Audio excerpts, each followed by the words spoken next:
Hello everyone. On behalf of the GATS tutoring program, I would like to invite all the students to make use of a new initiative, which is the AP tutoring video series. So what we've done in this is our qualified students have basically broken the AP subjects unit by unit into simple 10-minute videos. We hope that these videos will come in handy for your test prep or for the AP exam prep. The subjects that we have worked on so far are AP World, AP Biology, AP Human, AP Psychology, and AP Calc AB. So if you would like to watch more videos like this, please be sure to subscribe to our GATS YouTube channel. And also, if you would like to be part of this initiative, please email us at gats-tutoring@gatamilsangam.org. Thank you.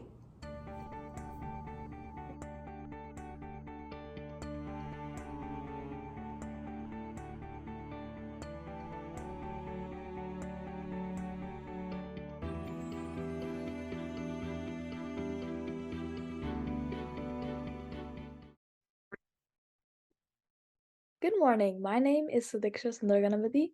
Today we're going to be going over Unit 4 of AP World History, and let's get started. So state building was a big deal at this time because one of the main things that people were doing, or empires were doing, was building up their empires using gunpowder. So gunpowder was a chemical explosive that was developed by the Taoists, who were part of the Chinese, and they were spread along trade routes and was provided useful in the future for conquering or establishing their dominance and show the world who had the power. So gunpowder was a huge deal because of the way that they could target their enemies and genuinely really exert their dominance on who was the best. So they could create cannons or guns based off of this gunpowder. Next up, we have the Mughal Empire. So this was the empire that reunited India, and it was religiously tolerant. It sponsored great art and architecture projects. It did collapse because of the Hindu-Muslim conflict and the competition of European traders. But overall, this is one of the greatest empires in India, and one of the reasons that it was so great was because of gunpowder, because it allowed it to exert its dominance. Next up, we have the Songhai Empire, which was a successor of the Mali Empire in West Africa. So it instituted many administrative and economic reforms. Next up, we have the Creoles, the Mestizos, and the Mulattoes. So, like I mentioned in Unit 3, the Columbian Exchange was a huge part of both Unit 3 and Unit 4. So, one of the big reasons why was because of the interconnectedness of both the Old World and the New World. So, the way that this occurred is because of intermarriage. So, many of the Europeans from the Old World moved to the New World and married within one another. This created social classes in the colonies. So what happened during this time was there were different class structures, and this was called the caste system. So we had the Peninsulares at the top, which are just the pure Europeans. Then we have the Creoles, which were mixed, the Mestizos, which are mixed both Indian and European, the Mulattoes, which are both African and European. Then we have just the Native Americans, and then just the Africans, because they were treated as slaves at that time. So the Manchu. These were a nomadic group from northeast China and the rulers of the Qing dynasty. And the main thing that they were known for was because they were so multi-ethnic, and it was one of the most multi-ethnic Chinese states to ever build up at that time. Next, we have Peter the Great. So he was the Tsar of Russia. One of his main goals at that time was to rapidly modernize Russia and catch up to the other European empires that were modernizing through, for example, gunpowder. And he moved the capital to St. Petersburg to allow for more trade and allow for Russia to really prosper and catch up. So one of his main goals was to catch up to the other European powers. So Tokugawa Shogunate. So this was ruled by Japan. So one of the main differences at that time, everyone else was striving to modernize, but at that time, Japan wanted to isolate itself from everything from foreign influence, so it banned Christianity, it rejected foreign merchants, and the ruler of that time was Hei, and he was Tokugawa. And what happened at the time was because of so many modernization acts, Japan didn't want to be involved in any of it, so they closed their entire country off to any foreign influence. And the last step were the daimyo. So these were the lords in a feudal system, and it centered on the relationship between a lord and a warrior or a peasant, and it was reformed during the Tokugawa shogunate. So systems of forced labor. We went over this a little bit before. So this is the triangular trade network. So this is a trade route between Europe and Africa, Africa and the New World, and then the New World and Europe. So what they traded between Europe and Africa was manufactured goods. Then between Africa and New World, you had enslaved peoples, and then from New World and Europe, we had raw materials.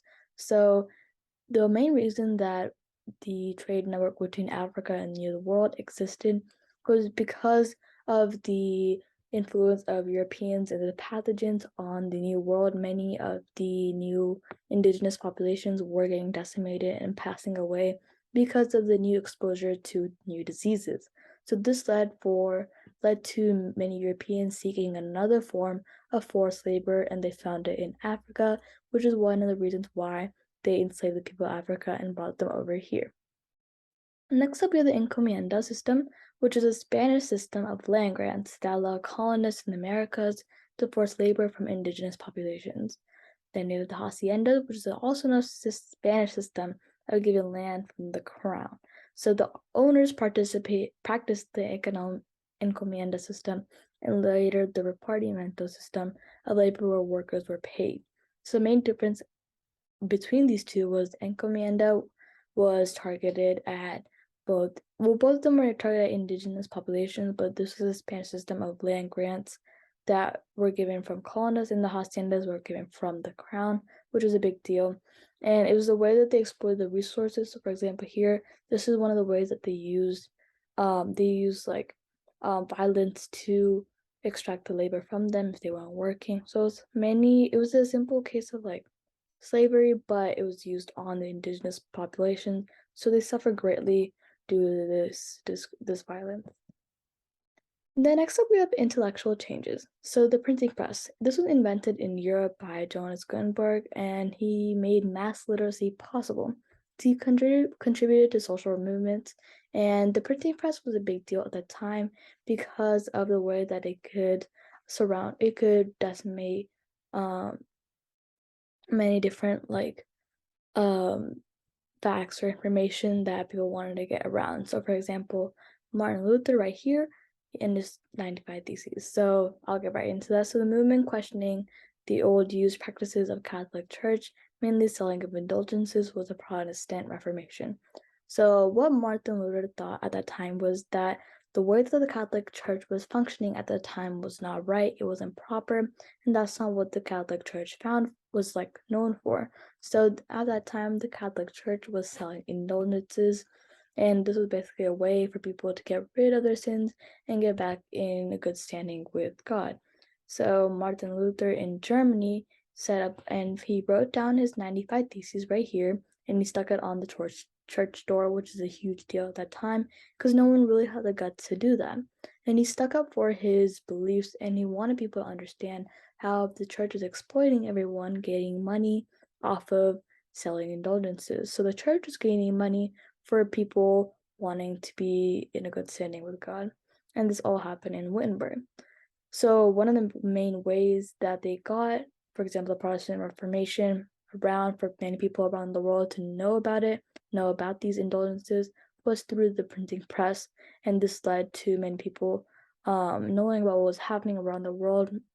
Like beforehand, they didn't. It was only through calls, but now the printing press was invented. Last up, we had the scientific revolution. So scientific revolution was a period in which scientists challenged traditional accounts of reality. So investigated the nature of natural phenomena like astronomical events. So led to a significant method in progress in all the natural sciences, and Galileo and others with these ideas were persecuted by the Catholic Church since these ideas weren't commonly accepted, and it really challenged the traditional accounts of reality. And what that means is the way that things people thought were already established, but these new people were coming to the idea that these established practices were not the way that it should be, or were not should not be the way that things should be, if that makes sense. And basically, it led to a new way of thinking, a new way of questioning any beliefs that was already established. And that is it for AP World History Unit 4, and I'll see you guys next time. Thank you so much.